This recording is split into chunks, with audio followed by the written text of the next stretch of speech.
On January 10th, 2018, Hartville police visited Phil's home for a welfare check.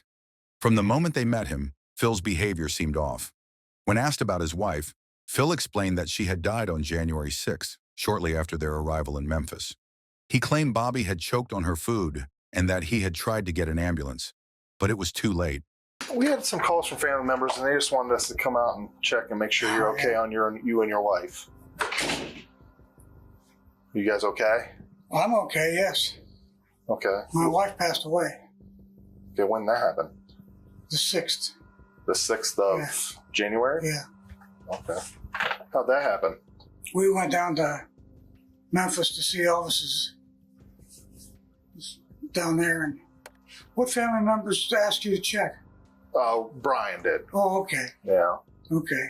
Yeah, they just wanted us to check and make sure that you're okay. And so what happened? She had, When did you guys go down? well, we left the 5th, January 5th? actually the 4th, late on the 4th and the 5th. Got down there the 6th, and she choked on her phlegm. She'd been choking for about a year. Okay. And she wanted to go down one more time before she died. I think she knew she was going to die. Okay. Phil said he was told that Bobby had been taken to a place for cremation and that he didn't need to stay. The lack of details and inconsistencies in his story immediately raised red flags for the police. What happened to Bobby's final moments and her remains were becoming increasingly suspicious. Phil also said that Bobby had clearly expressed her wish that no ashes be brought back, as she didn't want to be a reminder on someone's shelf. Yet Phil couldn't provide any concrete details about what happened after Bobby's death. He didn't remember which ambulance took her or where she was cremated. This only deepened the police's suspicions. So what happened? So where's your wife now? What happened to her? They took her to a place where they cremate people. Okay, and you don't know where that is either? No. They said I didn't need to stay. If I wanted to, I could just go ahead and go home. Okay. So what are they going to do with the cremation? She didn't want no ashes kept back. Okay. We've talked about this, several times. Several times? Not several, but in the last 6 months we've talked about it. She would say, if I die, no, I don't want to be sitting on someone's shelf. So, no ashes brought back. And so when this all happened, the ambulance transported to the hospital. Wherever to. So you don't know the ambulance or the hospital or anything? No. 2 days later, officers returned to Phil's house to search for evidence and gather more information. They carefully went through each room, hoping to find clues about what had transpired. During the search, the police tried to understand Phil's account. He mentioned a map in his truck and discussed his religious practices, even though it seemed irrelevant to the case. The police also confronted Phil about the lack of a death certificate and his casual attitude, which added to their concerns. They warned him that some people might think he was involved in Bobby's disappearance. Phil insisted he hadn't done anything wrong and that someone else must have taken Bobby away. However, the situation was complicated further when the police learned that no official records or death certificates existed for Bobby. Hospitals and medical examiners had no record of her passing. The officers were troubled by the absence of any official documentation or credible accounts of Bobby's death, leading them to question Phil's story even more. If she wanted to be cremated, we can make sure that she gets the proper burial that she deserves. Because, sir, I'm afraid that she's somewhere out there, and they're calling her Jane Doe right now. That's honestly what I think is going on. And if that's the reality of it, she deserves better, you deserve better, your kids deserve better, her friends deserve better. I agree. Everybody in her life deserves better. We need all the help we can get. I'll give it to you. So, just Is that picture good enough? yes. Well, it's the best that we can do right now. Things took a darker turn for Phil when police discovered footage of him stopping at a gas station while driving out of Ohio without Bobby in the car. This new evidence led the police to question Phil again on January 14th. After an hour of intense questioning, Phil broke down and admitted a startling truth. He confessed that Bobby was already dead when they left for Graceland, but he had wanted to honor her last wish by taking her there. He insisted he hadn't harmed her, but the situation was grim. She was dead during the trip. He described her as being cold in the truck and admitted she was dead when they left. He then revealed a shocking new detail. He had thrown her body into a river on the way home, hoping nature would conceal her remains and no one would find her. I admit that. That's the reason that you didn't see her on the videos, because she was already dead. She was dead on the way down. Oh my goodness. She was, but I wanted to get her to Graceland. So I did. She was dead on the way down. But I didn't harm her. I did not harm her. I wanted to make it so that she could be there. I think we've made a little bit of headway. I'm glad that you are acknowledging that part of which that I have video for. But I'm just disappointed that you're not completing the story, because I know if she was here, she would be telling you, Phil, be honest. And She was so cold in the truck. And it was very, very cold that morning. She was dead on the way down. okay. She was alive when we left here. She died on the way down. Okay. It's either the Kentucky River or the Tennessee River. It was on the way home. I put her in. I was just barely able to lift her up and throw her over the edge. And I put her in the river. And the current took her away. This revelation led the police to search the river, where Phil claimed to have dumped Bobby's body. Meanwhile, back at Phil's house, the police used cadaver dogs to search his truck and home. Their findings were disturbing. Traces of what appeared to be blood, a cut-up sweatshirt, and plastic bags with blood spatter were discovered. The investigation was now in full swing, with law enforcement piecing together Phil's conflicting stories and the physical evidence they had uncovered. The case was quickly becoming more complicated and troubling as more details emerged. All the items recovered from Phil's house, including the tote, were sent to the Bureau of Criminal Investigations for testing. The results confirmed the presence of human blood on all items. This irrefutable evidence gave police a strong advantage in questioning Phil, but they had to wait for him to recover from a suicide attempt before they could confront him again. Phil had left a note for his son, Kenny, denying any harm to his mother. Once Phil was stable, the police interviewed him at the hospital. During this session, his story began to shift. The detective emphasized the importance of truth, noting that telling the story honestly would be better for Phil and his family. Despite the pressure, Phil's explanations were inconsistent. She didn't die. She didn't die at home. She died en route. Well, you know how far from your home Worcester is? No. Not very. So you're telling me that she got into the truck in the garage, and somewhere between your home and Worcester, she died and you threw her in the back of the truck? No, I'm not telling you that at all. Okay.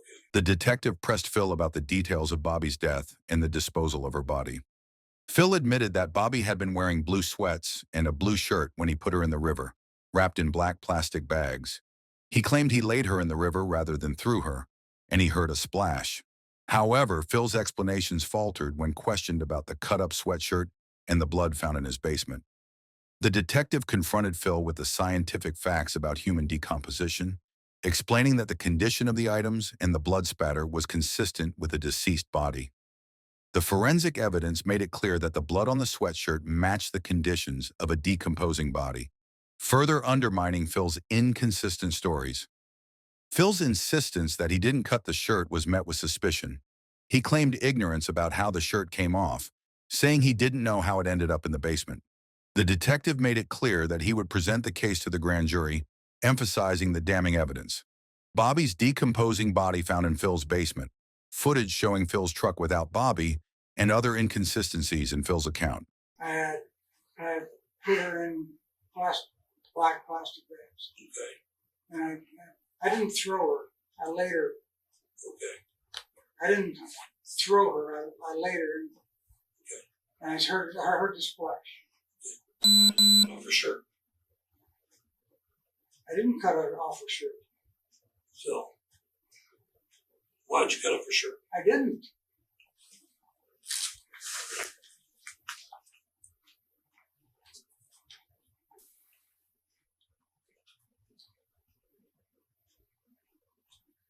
Where was this at? So, why'd you cut it for sure? I didn't. Where's that at? In your basement. No, that's something that she's done. No, I didn't do that. it was in that red bin under that table, Phil. Yeah, here's the thing about DNA and about human decomposition.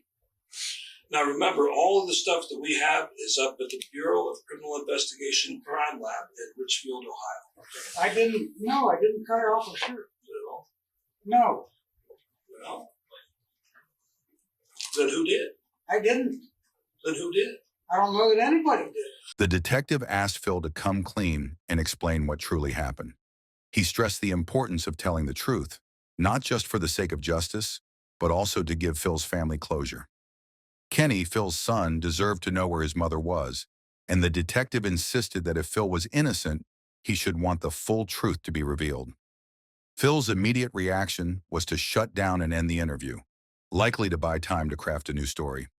Although he hadn't requested a lawyer, the police continued to question him. The detective pushed Phil to clarify whether Bobby died at home and was then taken to Memphis, despite evidence showing Bobby was not in the truck during the trip. The detective emphasized that the specifics of Bobby's location, whether she was in the back of the truck or elsewhere, were less important than the truth of what happened. He continued to press for a full explanation, highlighting that the best way forward was for Phil to be honest about the entire situation. Phil struggled to explain what happened to Bobby, revealing a series of troubling inconsistencies. He claimed Bobby died from a coughing fit and her swollen tongue led him to panic. When asked when she passed away, he said it was likely on the 4th, the same day he drove to Memphis. However, he was unclear about cutting her shirt off, claiming he was in shock and didn't remember doing it. She coughed phlegm, a large amount of phlegm, and she passed away. And her tongue was swollen, and I panicked. And I don't know why I took the Hartville. Okay, but hold on a second. When did she pass away, Phil? You drove to Memphis on the 4th, right?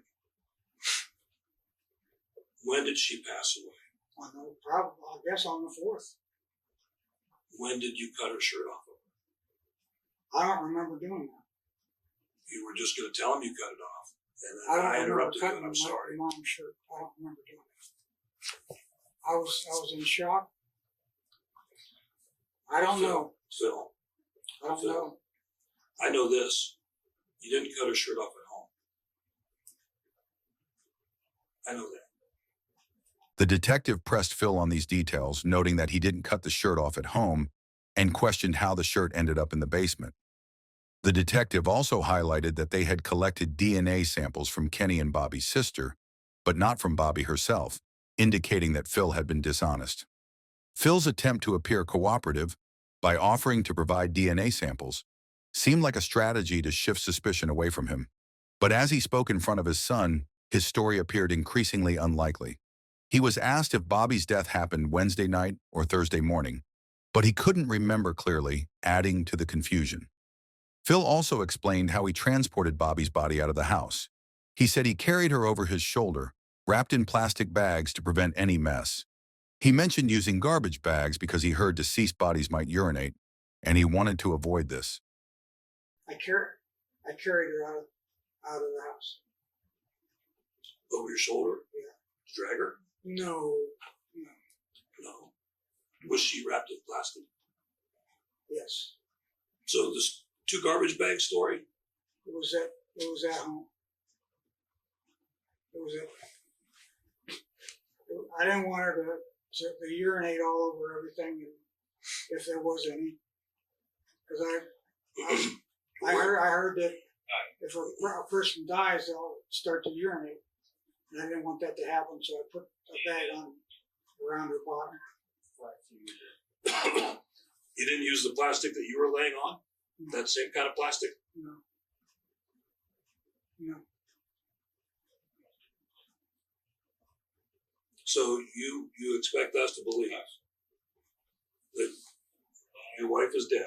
In other words, she can't help you move her. And you put a garbage bag around her bottom and carried her out to your car. Out to the back of the truck. Out to the truck. She lost weight. She didn't weigh as much as that. Let's leave her out of this. Given the increasing evidence in Phil's answers, one question remained. If Phil was genuinely trying to protect Bobby's memory, why did his account of the events continue to change so dramatically?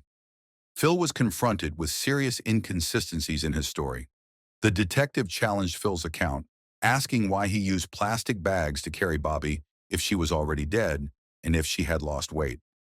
Phil claimed that Bobby died at home and was wearing her blue sweatshirt, but he couldn't explain why the shirt was cut or how blood ended up in the tub. The detective pointed out that Phil had given multiple conflicting stories to everyone, including his family. With over 20 lies noted, it was clear that Phil's story was falling apart. The repeated dishonesty led the detective to suspect guilt, even though Phil denied harming his wife. Phil was also questioned about a note he left for his son, Kenny, which stated he hadn't harmed his mother. The detective asked if Kenny could really believe that, given the ongoing deception. Despite Phil's insistence that he didn't harm Bobby, the inconsistent stories and conflicting evidence raised the next crucial question. If Phil didn't harm his wife, why did his explanations keep changing? And what was he really hiding? I didn't harm my wife. Well, you said that a bunch of times. You said that in a note, didn't you? Did you leave a note for Kenny? Why? I wanted him to know I didn't harm his mom. Okay. But honestly, do you think he knows that now? I hope she does. But how does anybody know anything if you are still being deceptive? Phil's insistence that he didn't kill his wife, despite no accusations from law enforcement, was a major slip-up. It revealed his deepest fear and showed that investigators were on the right track. The next revelation was critical. A trained cadaver dog had sniffed out something significant in Phil's basement. Jet locked onto the red tote, which indicated the presence of a deceased body. The dog ignored other areas, like where Phil had laid plastic, focusing solely on the tote. I mean, we'll tell them. I smell something. All right, so we got this area here. It could be something. It could be this. It could be this. I mean, This could have been in the truck when. Yeah. Watch when I smell. You'll be able to smell it. I'm gonna leave it like that. Oh yeah, I can smell something. Something's in there. Or Sukin. All right, so something's. All right, we're gonna leave it. Nem, I don't want you touching anymore. Phil's story was further undermined by the fact that Jet detected death in the tote, but no significant odor in the truck, suggesting that if Bobby's body was in the back of the truck, it would have deteriorated and emitted a strong smell. The detective questioned Phil about washing the truck, noting that while Phil mentioned it was to clear salt, the truck's floor mats, which were tested with luminol, lit up brightly with blood traces. This led the investigators to suspect that Phil might have killed his wife and then driven with blood on his clothes. Despite these revelations, convincing Phil to admit to the crime wasn't easy. Frustrated, Phil declared that he had enough and wanted to stop the conversation, citing distress and the advice of his psychiatrist. The situation left the detectives in a challenging position, needing to push further to uncover the truth. With evidence suggesting foul play but no body, law enforcement faced a deadlock. They needed Phil to confess, and they had the perfect person for the job: retired undercover agent Joan Bauer. Joan was a skilled interrogator who had tackled many cases during her career. She began working undercover in early March, adopting the persona of Missy, a divorced woman struggling to care for her sick mother. Joan spent a week observing Phil before starting her routine as a familiar face at his usual breakfast spots, particularly the local Burger King, where seniors gathered daily. At Burger King, Joan quickly integrated into the group, especially becoming friendly with Fran, who had a cautionary word for her. When Phil got up to fetch coffee, Fran took the chance to warn Joan, hinting that Phil had a questionable reputation and that they couldn't find his wife. Don't get friendly with him. Oh, really? With that guy there? He's the one with wives and that. Somebody was telling me about that. Yeah. They can't find the body, so they can't charge. Do you think he did it? He said he did, and then he's not well in the head. Despite this, Joan persisted. She continued to meet with Phil and the others each morning, gradually building a bond. Their relationship deepened through routine interactions and walks in the park, during which Joan shared details about her fictional life, including her strained relationship with her mother. Joan's persistence and subtle probing helped her gain Phil's trust, creating an environment where he felt comfortable sharing more personal details. This was crucial for law enforcement, as Joan's undercover work was key to getting Phil to eventually reveal the truth. This story has been completely fabricated to make Phil feel that Joan understands his frustrations, hoping it would build trust over time. Throughout April, Joan, maintaining her fake identity as Missy, meets Phil nearly every day for breakfast or lunch. They exchange texts regularly, and Joan even buys him a treat for his birthday from a local donut shop. Joan's fabricated tales of her own life struggles begin to resonate with Phil, who starts opening up to her. When Joan hints that she wishes she could rid herself of her troublesome mother, Phil invites her to meet him at Wendy's, breaking from their usual spot. He becomes increasingly concerned about his son and the potential legal troubles ahead. Joan, always ready with reassurances, calms Phil's worries. When Phil voices his concern about being indicted and mentions that his former psychologist was told there wasn't enough evidence to indict him, Joan reassures him that his son's actions won't stir up trouble. Phil worries about police scrutiny and how his communications with Joan might be perceived, especially if they were to be reviewed. To say they indict me. Yeah. But they told my doctor, Dr. Rich was my psychologist when I was in the hospital. That's not who you're seeing now. No. No. He said the chief of police in Hartville said they didn't have enough to indict me. Mm-hmm. So I don't know what my son Kenny's trying to do to keep him stirred up. I don't know. I don't know. Well, but they can't. I mean, the thing is, he can't get things stirred up if they're, Well, what I'm concerned about, I don't want a police car coming to your mom's house. Oh, yeah. And since you and I text each other, You think they well, say they take her phone? confiscate my phone. Yeah. They're gonna say, who is Melissa Schiffer? Sure. Sure. Yeah. Well, yeah, but they could grill me all day. I told you. I'm So tight-lipped. Phil shares his fears that the police might find out about Joan's real identity and their conversations. He insists that he would only tell the police that he occasionally talks to someone named Missy and nothing more. Joan's role is critical in this delicate situation, as she continues to reassure Phil and guide him through his anxieties, all while subtly gathering the information law enforcement needs. Will Phil's trust in Joan, built on fabricated shared struggles, lead him to finally reveal the truth about what really happened? Phil's attempt to downplay the significance of his conversations with Joan reveals his need to maintain a facade of innocence while subtly testing her reliability. He insists that if questioned, he would only mention mundane topics like the weather and coffee, emphasizing that he is tight-lipped and has previous experience keeping secrets. This claim is meant to reassure Joan and himself of his control over the situation. I wouldn't tell them anything. I'd just say I'd talk to you sometimes at Hartville. I'd go to Hartville, drink coffee. I wouldn't even tell them that. That's the thing, like at Burger King, they don't know what you tell. People don't know what you tell me. Like at Burger King, like Fran, like all I know is that she goes and works out.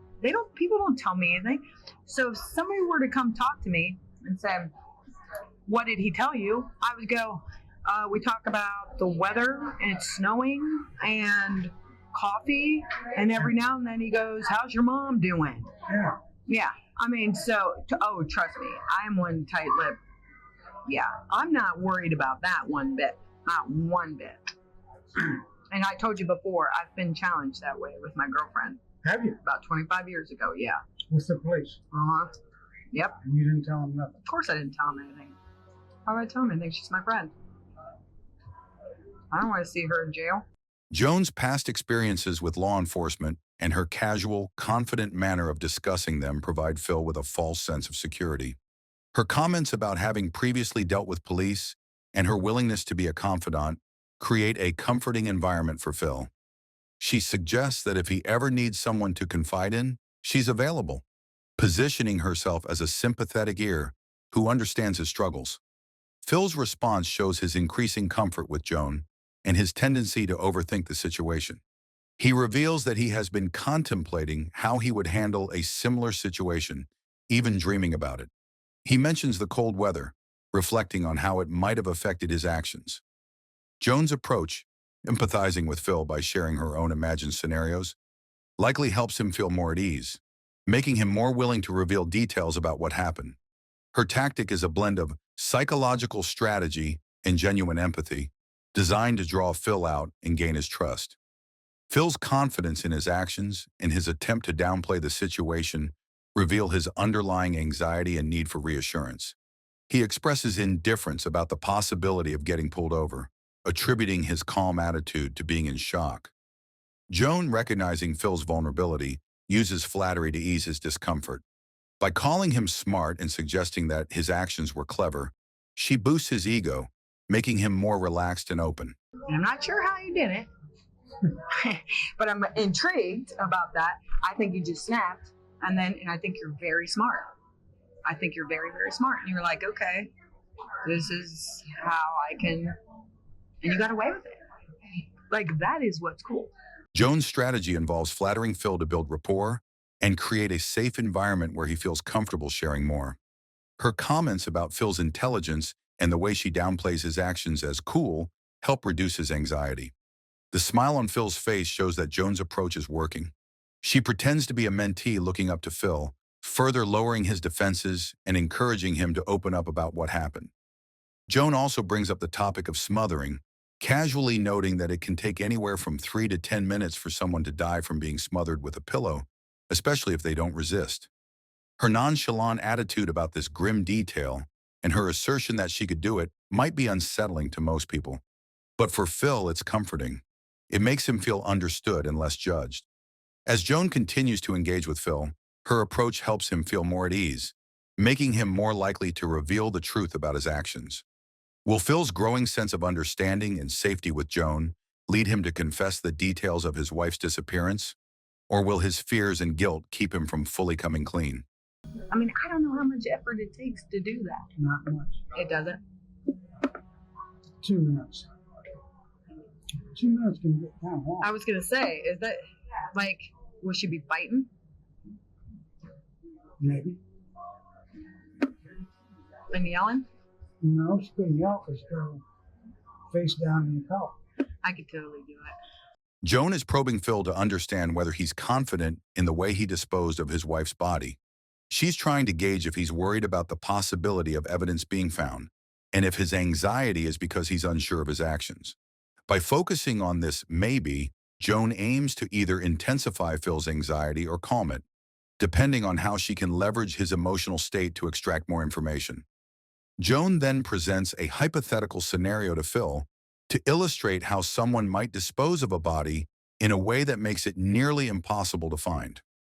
She describes a situation where someone places a body in a dumpster and then buries it under layers of garbage, making it extremely hard to locate. Although Phil might think discussing these scenarios hypothetically shields him from consequences, Joan uses this tactic to push him into revealing more details about his actions. I could give you a scenario. Yes, give me a scenario. Right. And that's just, yeah. I'm Okay. with you. Don't forget about the Tennessee. Okay. I can give you a scenario. Okay. I ask a guy that picks up dumpsters behind, like Wendy's, Burger King. Yeah. I said, what do you do with that trash? Yeah. He said, take it to the dump. I said, what do you do with the neighborhood trash? He says, I take it and they sort through it. You mean like the neighborhood trash that you put up by the road? Yeah. I'm not real smart.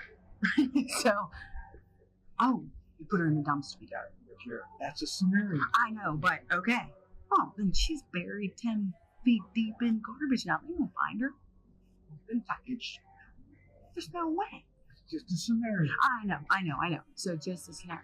Phil questions how long it would take for a body to decompose in such conditions and wonders if being in garbage might speed up the process.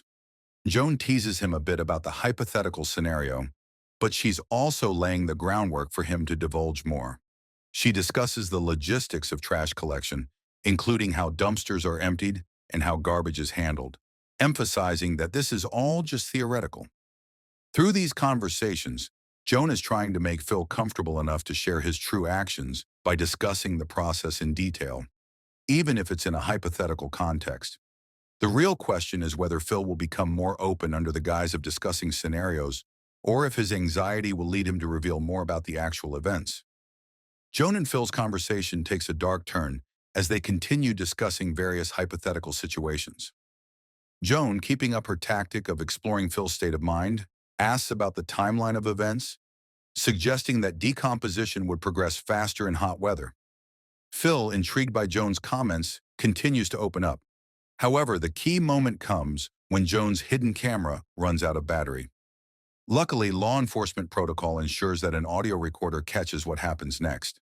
Phil proposes another bizarre idea, this time suggesting that he listed his wife as the beneficiary of his pension plan, which would have given her nearly $900 a month if he died. He points out that, with no death certificate, his wife's existence could remain hidden, allowing the money to be unclaimed. Okay, I got another bizarre idea. I like bizarre ideas. Okay. And the reason I said over here is because anybody over here. Okay. It's that bizarre. I love that bizarre. Jesus. I was in the carpenter's union. Okay. I put my wife on as my beneficiary For life insurance. for half of my pension. Okay. It'll be close to $900 a month. Ooh. If I die, Yeah. please, no one gets nothing. Okay. Right. They don't even know that my wife, because there's no death certificate. Okay. Okay. Fine.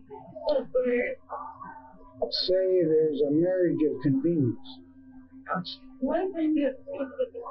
Then somebody gets $900 a month. interesting. Bizarre. It's just an idea. That is an idea. Bizarre, but you know I like bizarre. I have to think about that You one. don't even need to get frisky. Good, because I'm not frisky kind of person. Let's play cards. Let's play cards. And let me think about that. That's very interesting. And my son Kenny doesn't even need to know. Because he doesn't even know that you have.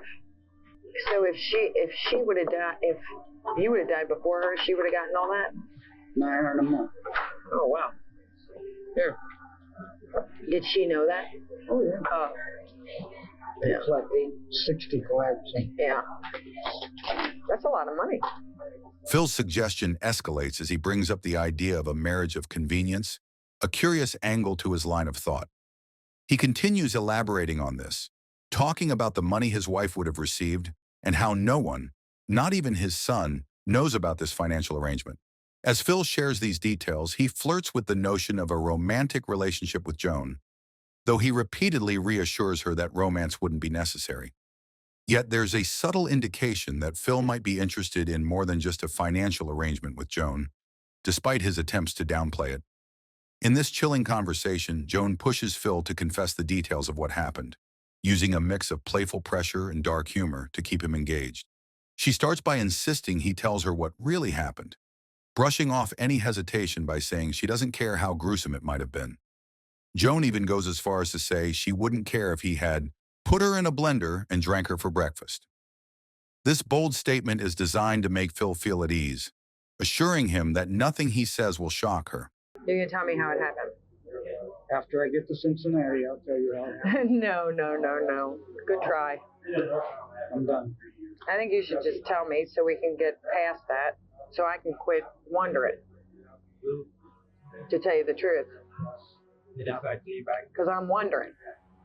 And like I said, I don't even care, which is crazy about it. I don't even care if you cut her up, put her in a blender, and drank her for breakfast. Phil, still guarded but intrigued, begins to toy with different scenarios. He suggests using a plastic bag, referencing how thin bags from stores like Giant Eagle might be. Joan questions whether that method would work, asking how long it would take, and even brings up the possibility of using a pillow instead. As they go back and forth, Phil reveals more hypothetical details, carefully adding just a scenario after each statement to protect himself from fully admitting to the crime.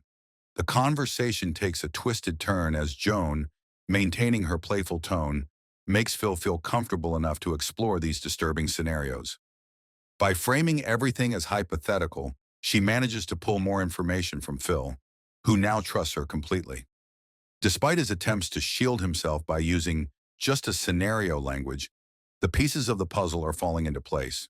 Joan's strategy of pretending to be curious but indifferent has led Phil to open up, inching closer to the truth of what happened.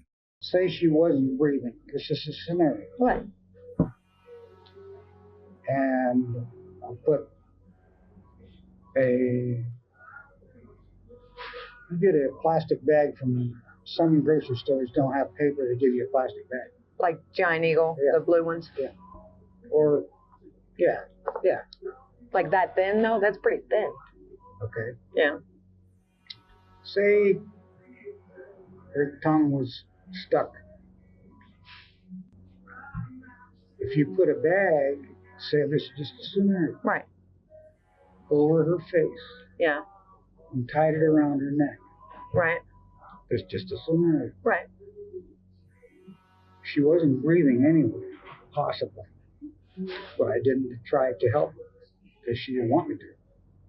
Right. So, but aren't those too thin? You know? No. But okay, so how long does it take? Does it take a while? And if I did that to would that be better to do it like that to my mom or with the pillow? If I were to do that. If you were to do that. Yeah. Do the pillow. But say you have to tie the bag around her neck. Yeah.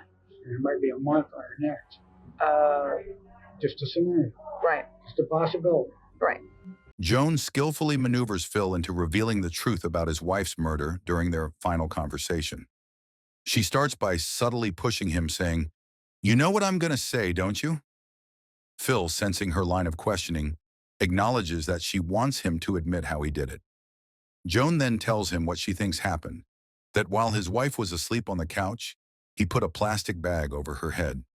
Phil tries to explain how she ended up on the plastic, but Joan doesn't believe him. She presses further, reading the truth in his eyes and encouraging him to open up.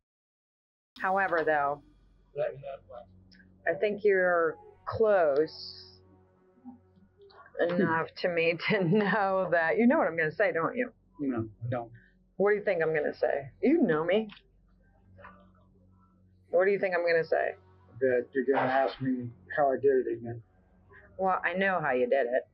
How did I do it? You, while she was asleep on the couch, you put a plastic bag over her head, which is and tied it up. She was on the plastic. But how'd you get her on the plastic? She fell there on her own. But I don't buy that. Okay. You know why? Because I can see it in your eyes. Okay. And I just want you to tell me if you're leaking, but I do find it very intriguing. What, me? Yeah, Or the story? both.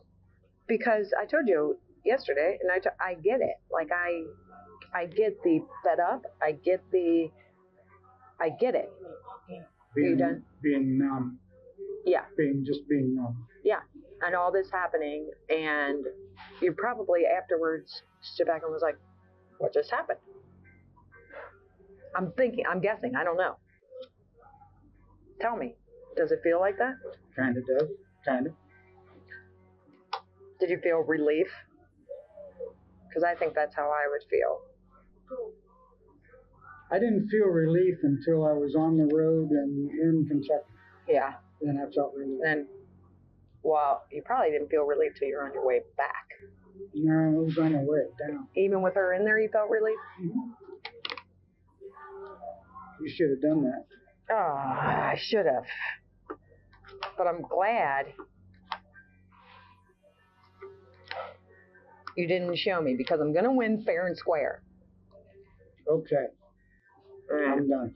Phil eventually admits that he didn't feel relief until he was already on the road, well into Kentucky.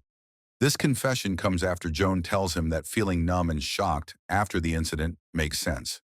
He even acknowledges that he should have turned himself in sooner, but Joan dismisses the idea, saying she would win fair and square.